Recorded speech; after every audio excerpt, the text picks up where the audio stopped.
Hello everyone and welcome back to my channel. My name is Melanie for those that are new here. I have been sharing my cancer journey and recently I have been answering questions that some of my community have brought up and just sharing my thoughts on those. I'm going to try really hard to look at the camera where it's me actually looking at the camera, so I'm not looking off to the side over here at myself. I'm much better at that on the computer because the camera's up here and I can put the screen down here. A little harder on the phone when I do horizontal format. Because I'm like, does my face look crazy? What am I doing? No, I'm going to try just to focus on the camera so that I'm looking at you. But I wanted to film from my car today because I was already in here. This is like my little safe space when I need to talk to a friend or just have a moment. And I was in here and I was like, I'll just record the video in here. Why not? I'm talking to a friend right now. So I just feel comfortable in my car. So not that this is going to be a hard video. This is not a hard subject matter. But I've got my phone propped up on a very stale kid treat snack. And we're just going to have the conversation out here. While my kid is inside, probably not napping because, my 2-year-old has decided, she's not even 2, she's a month away from 2, and has decided that we are now doing rest time instead, and she doesn't even love that, but she gonna rest in her bed for at least an hour and a half, and sure enough, she did yesterday. Hour and a half, just chatting away to herself. Sometimes though it stops being chatty and it starts being mama, mama, mama, mama, no nap. Girlfriend, you are not 2 yet. You are still napping. You are still resting. Sorry about ya. Granted, she did wake up at 9 o'clock this morning, so thank you, baby, for letting mama sleep in. So we're picking our battles, but rest time is what she's having now. So we'll see how that's going, thankfully. I'm not just sitting in the car ignoring her. Her dad is inside, so is her Beachy. So someone can get her if something goes amiss, and if she opens the door and comes out to the car, I will go. But right now, I have a few minutes, so I thought I would share address one of the questions that I got. And actually I've gotten it a couple times. But basically it is regarding my care now that I am at MD Anderson versus the care that I had prior to coming here. Also figure, short little update, I'm back on the pump, my chemo pump, but this is hopefully my last chemo infusion. I found out yesterday it may not be, but it is my last of this chemo. So this is my last round I was doing 4 cycles of the current treatment plan I'm on. Then we will rescan again in 3 weeks and meet with the doctors the next day. And it'll actually be all of the doctors that are on my care team. So far we've only been meeting with the oncologist because he's been the head guy for what I'm going through right now, which is immunotherapy being Keytruda, and then 2 different types of chemo. The 5-FU being the one I go home on the pump, and the FU is a real, basically, indicator of what it is, because it's the powerful one that then gives me the rough side effects the week after my chemo, really. So I'm on the pump, and I'm actually really good that week, and then the second week is when the side effects are like, oh no, you were on chemo. But it is my last time of hopefully having to have the 5-FU. I did find out yesterday, which we knew and I had forgotten. I hadn't forgotten. I knew that it was a possibility. But next time we do the scans, we meet with all 3 doctors. We meet with, thankfully, the brain surgeon doctor is now not in the picture. I will not need brain surgery, so I'm grateful for that. But we will meet with the oncologist, the ENT oncologist, surgeon, and the radiation doctor for one of 3 possible outcomes based on what the scans show. I will get potentially targeted radiation right here where the tumor still is, if it's still there. And that would just be like 2 or 3 sessions, 2 or 3 very targeted sessions, nothing like the radiation I had before, thank God. There could be a possibility that when they go in to do my flap repair surgery, that they can, rescind, if they can reach the remaining cancer, if there is remaining cancer, that they can rescind it surgically, but not from my brain, from in my eye orbit when they go in to repair the flap. Third possibility, and also it could be like a mix of the third possibility with the other two, just depending on what they find, which would be that I would continue what they call systemic therapy, meaning some kind of drug, long term, not knowing what that long term might look like. It might be a year, it might be 5 years, but basically meaning that my cancer still isn't at a curable level, but it's at a maintainable level that can also work to continue to cure it, it will definitely include immunotherapy, but it could also include more chemo of a different kind. I don't love that. I do not want that, but they also said that basically this conversation will lead to discussions for us. It won't be just like, this is what we recommend and this is what you need to do because this is the best and really only option at this point. It will probably be that these are the options. There's different pros and cons to each one, and which would you prefer to move forward with? So we will meet with the doctors, and then we actually have our week home to take her to Disney for her birthday. And so I think it's just going to line up really well. Like, we'll meet with them. It'll give us a week at home in our own space to really consider what we want to do. And then we'll come back and do whatever that is. And then hopefully my prayer, so if you are the praying kind, if you're the just sending vibes out kind, my prayer is to be home by Halloween. October 30th, not like Halloween day. I would like to be home by October 30th so that I can celebrate Halloween at home with my baby girl in our neighborhood, trick-or-treating with our friends. Halloween is like I love Halloween. And I just really would love to be home for that. If we're not, it's okay, but I would love to be home for Halloween. So that's just the hope that whatever treatment lies next, it will be no more than a month. So back to MD Anderson. That's the short update for now. Has the care at MD Anderson been better than care elsewhere? In terms of quality, no. I have had very qualified, caring nurses, doctors, everywhere I've been. I've been very grateful for that. What I would say is that the knowledge base, just the amount of cancer that they have seen at MD Anderson is better.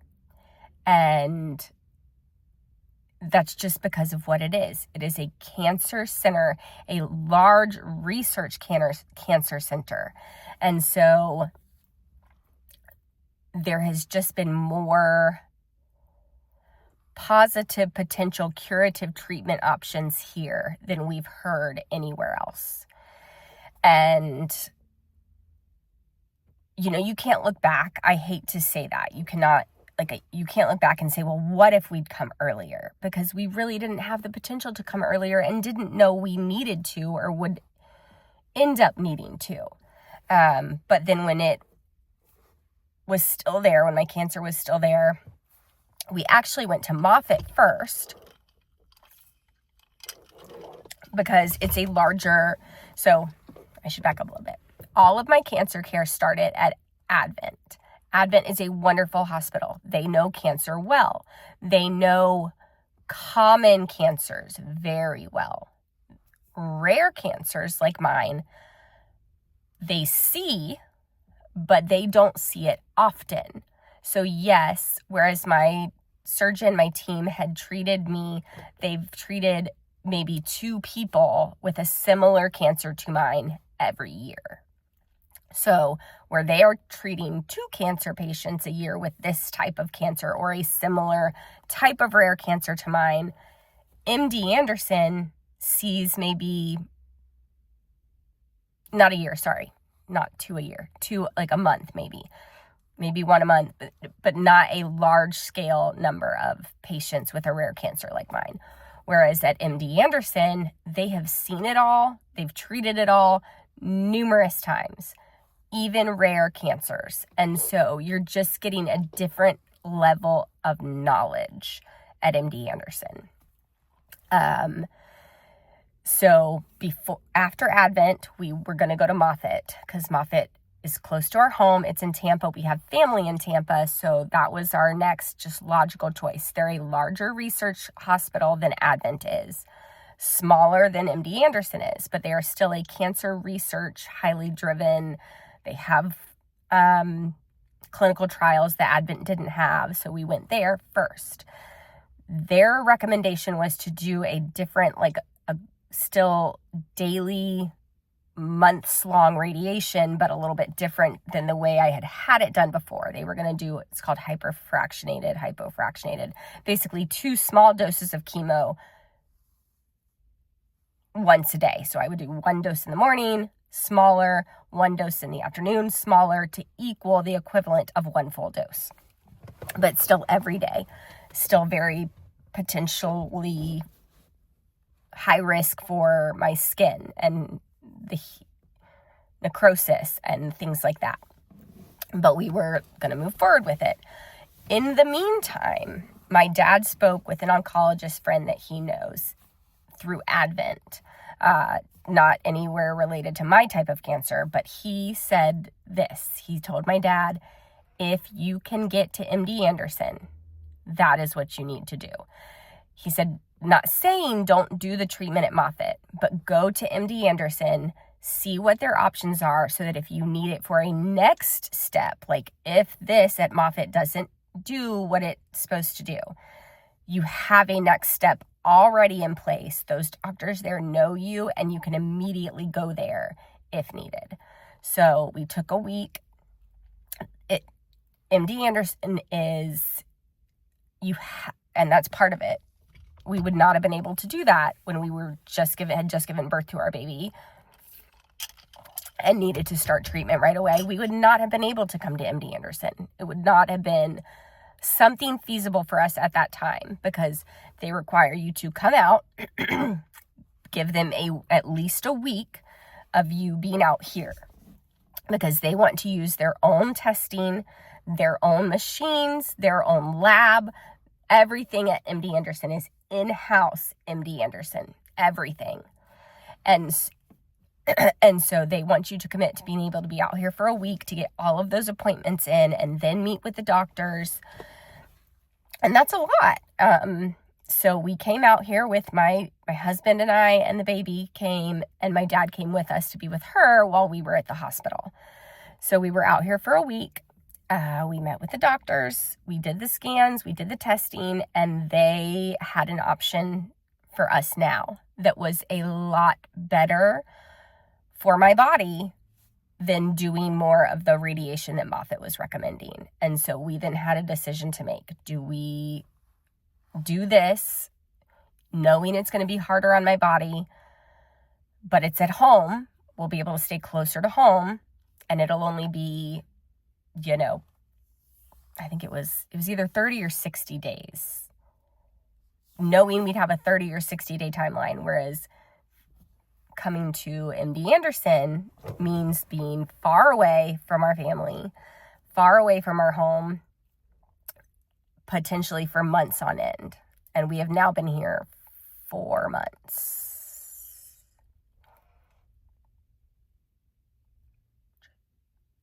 Yeah, like almost 4 months. And it wasn't a hard decision. MD Anderson, just the way they talked to us, the knowledge base, the way with which they all spoke, every single individual doctor we went with, like you could just hear the amount of knowledge that they have regarding cancer. They, like I said, they have seen it all. They have treated it all. Like the week that we were here for those scans and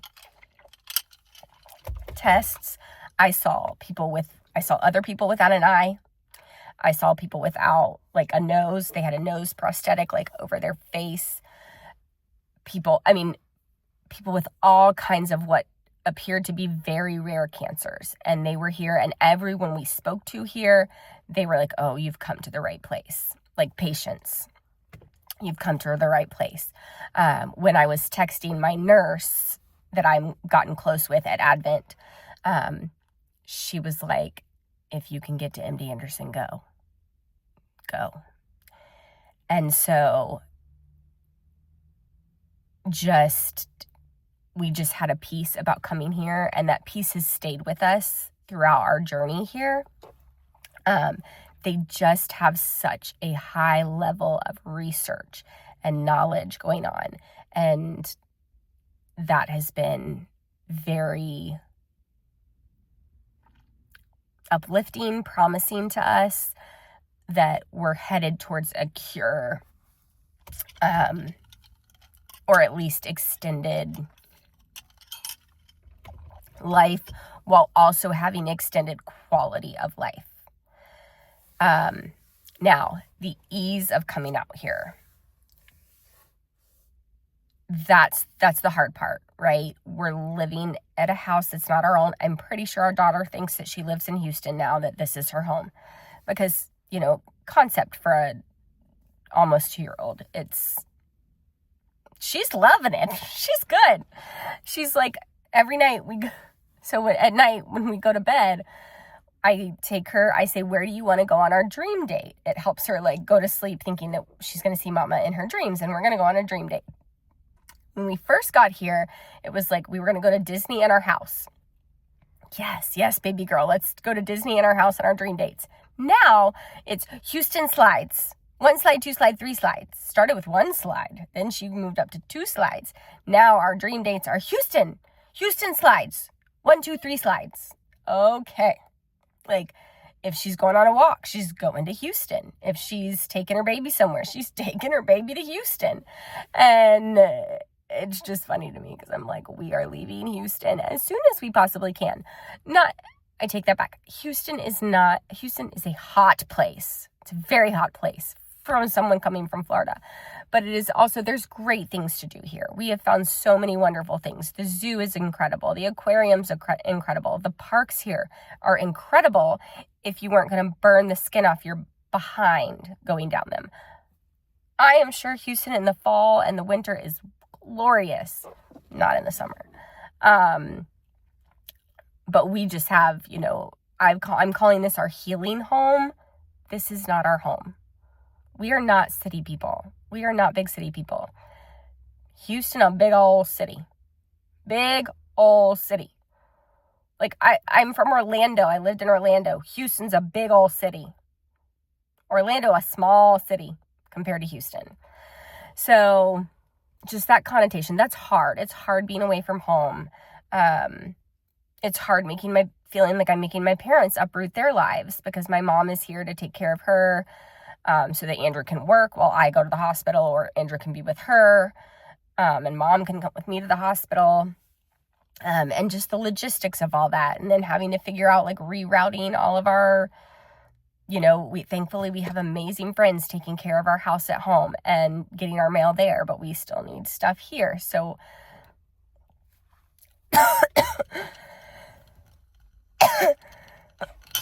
Ooh, my throat dries out so much on the chemo.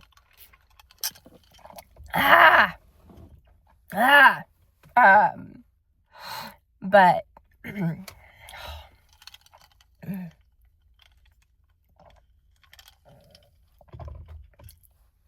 so dry. Everything dries up. Yesterday, gross input coming. So if you would like to skip the next 30 seconds. My face, the air quality here has been terrible recently, and it affects my sinuses.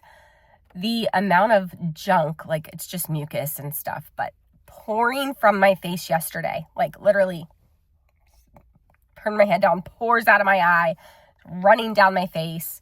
Yesterday, and the day before yesterday was, just like a faucet first thing in the morning when I got out of bed. Gross, I know. Today, nothing came out. I was like, is there anything in there? Yes, it was in there. It's just all dried up in there because everything just gets so dry when I'm on chemo, even after the first 24 hours. So, yeah, that's the hard thing about being here. It's also hard originally when you get here to learn the hospital. It is a huge hospital system. It is like a city in and of itself. The learning curve for figuring out your way. Thankfully, the app that they have is incredible. And it tells you, this place, this elevator, this floor.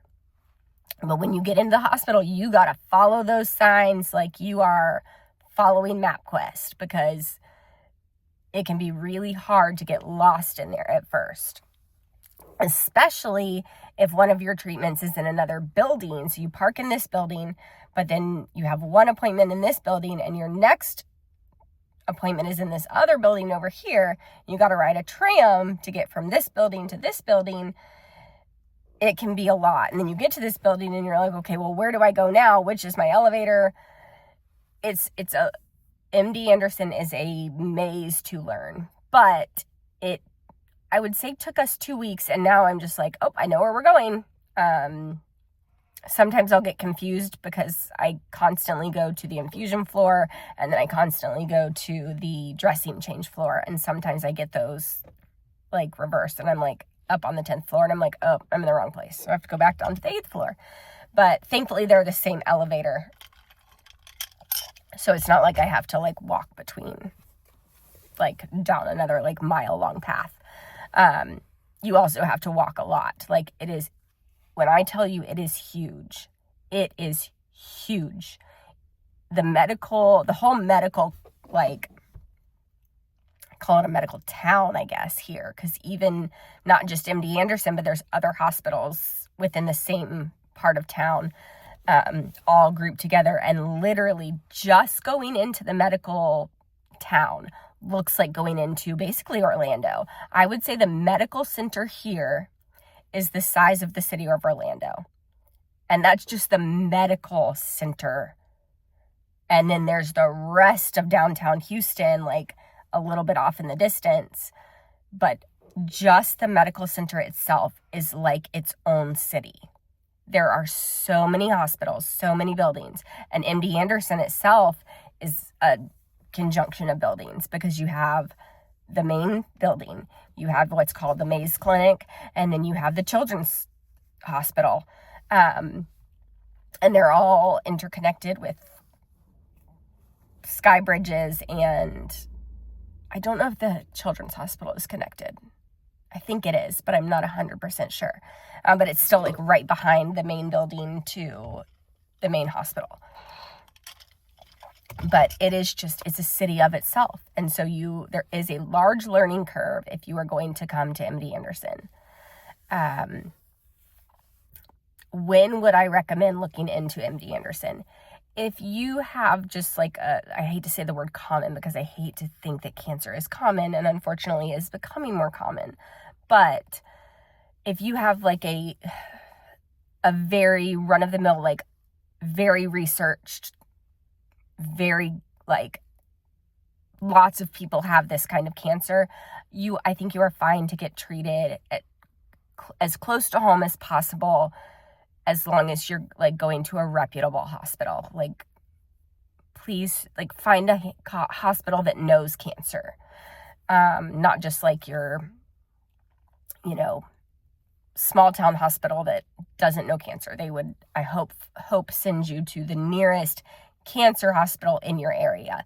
But as long as it's a cancer that like most hospitals have seen, you'll be okay.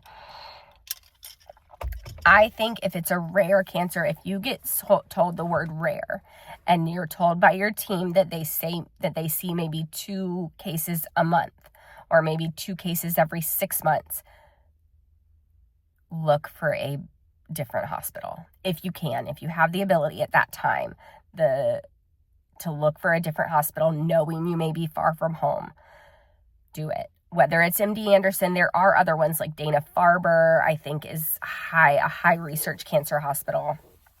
I don't know of any out west. I'm sure there are some, but you'd have to do your research on those. The ones that I heard of were MD Anderson, Dana-Farber, and then Memorial Sloan Kettering. I think that's in New York.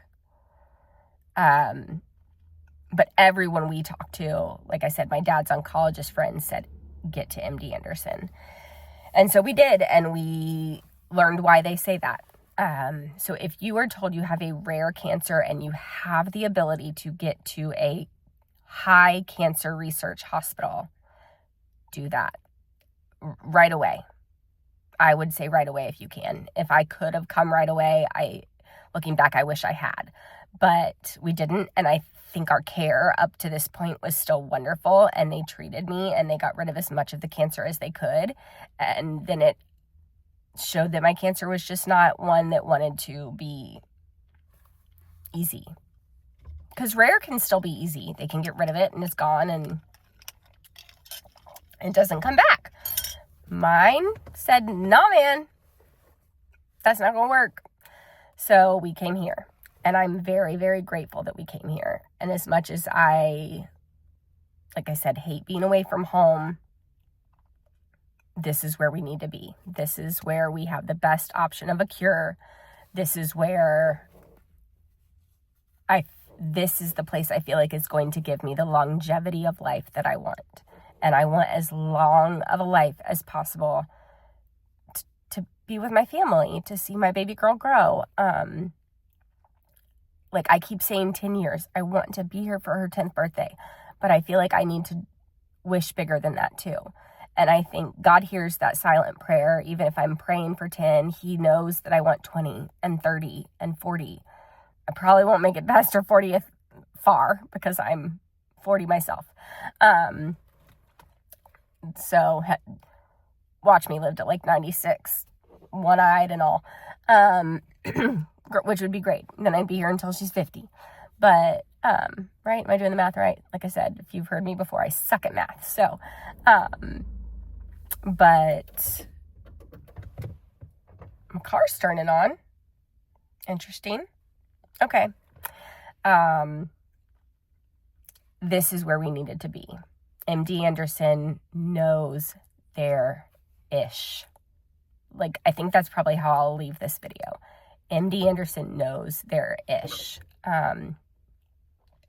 They work with you if you, depending on your insurance, we are grateful that they accepted our insurance. Our insurance has covered everything from a medical perspective, minus some of my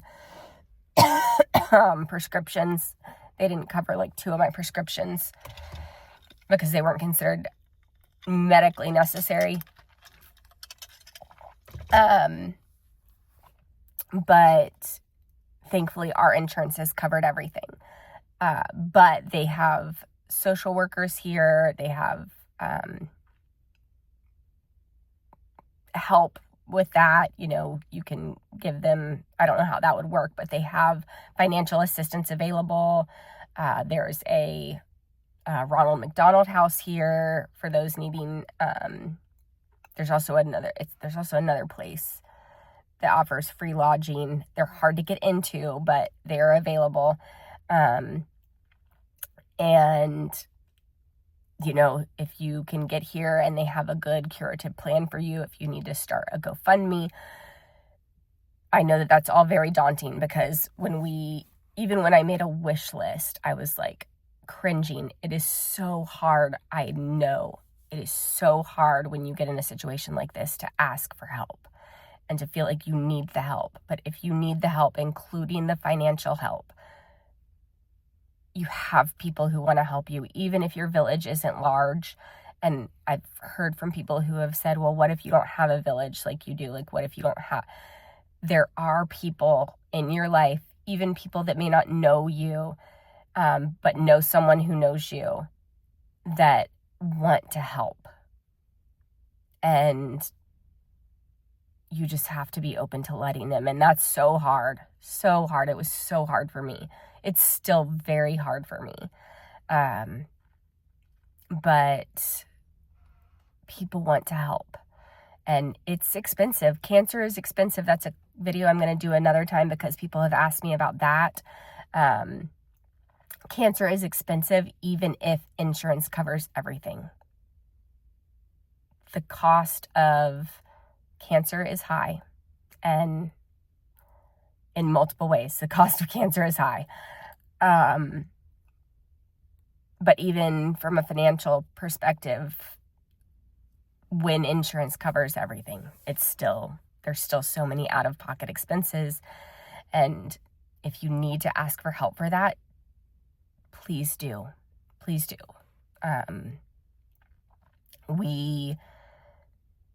I follow other cancer families that are not in the same boat financially as we are in terms of having everything covered and having the ability to pay for our Airbnb. And so I donate to those GoFundMes to support other people going through this. So, and I don't know them. I don't personally know those people. I've just connected with them through Instagram, through being part of this cancer community now, and their stories just touch me. And so I share, and you never know who is going to be touched by your story and want to help. And like I said, even if you don't have a large village, your acquaintances actually may come out of the woodwork and become part of your village. You just have to put it out there and ask for help. But